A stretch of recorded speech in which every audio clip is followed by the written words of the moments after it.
बिहार के मुख्यमंत्री नीतीश कुमार के राज्यसभा जाने पर विपक्ष हमलावर है। मुख्यमंत्री नीतीश कुमार के हालिया पोस्ट ने प्रदेश की सियासत में हलचल तेज कर दी। वहीं इस पर तमाम नेताओं की प्रतिक्रिया भी सामने आई है। क्या कुछ कहा जा रहा है, ये भी सुनाते हैं आपको। आप सब लोगों को पता होगा कि हम शुरुआत से ही जो है इस बात को कहते रहे हैं कि चुनाव के बाद जो है नीतीश कुमार जी को भाजपा के लोग मुख्यमंत्री पद पे नहीं रहने देंगे। हमने उस समय भी कहा था कि ये महाराष्ट्र मॉडल जो है रिफाइंड तरीके से बिहार में जो है लागू करेंगे। आज वो बात जो है सच हो गई है और जो जन आकांक्षाएं हैं इस सत्ता परिवर्तन के खिलाफ हैं सभी लोग। तमाम बातें अपनी जगह, ये नीतीश जी की लैंग्वेज नहीं है। विरोध और समर्थन दोनों में उनके साथ रहे।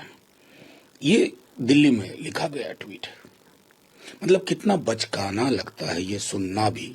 मतलब मैं कहूंगा, हमारी छोड़िए, बिहार में किसी बच्चे, किंडरगार्टन के बच्चे से कहिएगा ना कि ये ट्वीट इसका मतलब क्या समझते हो, वो कहेंगे कि ना, ये पटना में नहीं लिखा गया, ये दिल्ली में लिखा गया। मतलब ये कोई बात हुई? लॉन्गेस्ट सर्विंग चीफ मिनिस्टर, और मैं राज्यसभा में जाना चाहता हूँ। कहीं ना कहीं नीतीश कुमार जी पर दबाव था। भारतीय जनता पार्टी महाराष्ट्र के एकनाथ शिंदे की तरह नीतीश कुमार और नीतीश कुमार की राजनीति को कहीं ना कहीं अपने अनुसार चलाने का प्रयास कर रही थी और उस प्रयास में अब भारतीय जनता पार्टी सफल होते दिख रही है। नीतीश कुमार जी ने अभी जो ट्वीट किया है, इससे ही स्पष्ट होता है कि कहीं ना कहीं भूंजा पार्टी और भारतीय जनता पार्टी ने मिलकर के राजनीतिक रूप से जो खेल खेला, उस खेल का परिणाम अब सामने आ गया। तो नीतीश कुमार जी अपने पार्टी के लीडर हैं, उनका जो फैसला है तो उसमें हम लोग कहाँ हैं? हम लोग न 3 में हैं न 13 में हैं।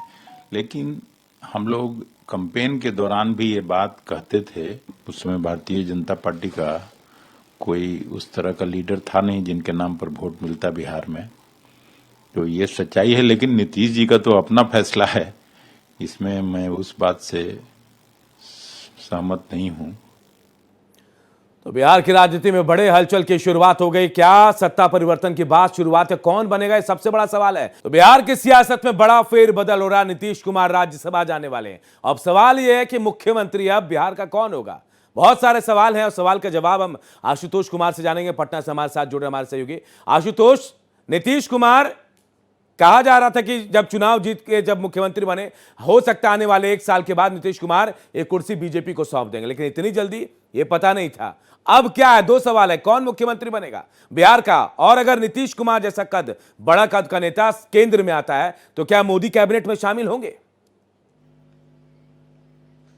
देखिए अनूप, इन तमाम सवालों का जवाब देते हैं, लेकिन कुछ परिदृश्य हम दिखाना चाहेंगे। एक अन्य मार्ग का यह नजारा है। थोड़ी देर पहले शोरगुल था, गहमागहमी था, नीतीश कुमार के कट्टर समर्थकों का विरोध प्रदर्शन था, और आज अभी एकदम से सन्नाटा है। यानी एक युग का अंत हुआ है और बिहार में इस बात की चर्चा हो रही है कि नीतीश युग का अंत हो गया है। अब सवाल उठता है कि नीतीश के बाद आखिर कौन? जिस अंदाज में अमित शाह की एंट्री हुई, अमित शाह आए, नीतीश कुमार को लेकर उन्होंने नामांकन कराया, बाद में स्टेट गेस्ट हाउस में उनके साथ मुलाकात की, उसके बाद अमित शाह ने जेडीयू और बीजेपी के बड़े नेताओं के साथ बैठक की। कई अहम सवाल हैं और इन तमाम सवालों का जवाब सिर्फ अमित शाह और नीतीश कुमार के पास है, क्योंकि एक प्रकरण का पटाक्षेप हुआ, यानी नीतीश युग का अंत हुआ, लेकिन अगला युग किसका स्टार्ट होगा, ये सबसे बड़ा सवाल है। और ये तय अमित शाह और नीतीश कुमार की फाइनल गुफ्तगू में होगी। कई तरह के कयास लगाए जा रहे हैं। कुछ लोगों का कहना है कि अमित शाह नीतीश कुमार को उनके मन मुताबिक मुख्यमंत्री का आश्वासन देने आए थे और इसी के आधार पे नीतीश कुमार ने राज्यसभा का नामांकन किया। जहां तक बीजेपी के तरफ से प्रस्ताव की बात करें तो बीजेपी के तरफ से यह प्रस्ताव दिया गया था कि आपके स्वास्थ्य को लेकर विपक्ष हमलावर रहती है और विपक्षी पार्टियां सवाल खड़े करती है। आप केंद्र की राजनीति में आइए, आपको हम अहम पद देंगे, मार्गदर्शन आपसे लेंगे और आपके मन मुताबिक प्रायोगिक मुख्यमंत्री बनाएंगे। तो इस आश्वासन के बाद नीतीश कुमार ने नामांकन तो कर दिया, लेकिन क्या आश्वासन मिला है अमित शाह और प्रधानमंत्री मोदी से नीतीश कुमार को, ये नीतीश कुमार को बेहतर पता होगा। लेकिन जो भी कोई मुख्यमंत्री होगा वो अमित शाह और नीतीश कुमार की सहमति से होगा। यदि नीतीश कुमार ने अपने बेटे को बतौर मुख्यमंत्री प्रोजेक्ट किया होगा और अमित शाह की सहमति बन जाएगी तो निशांत कुमार भी बिहार के मुख्यमंत्री हो सकते हैं।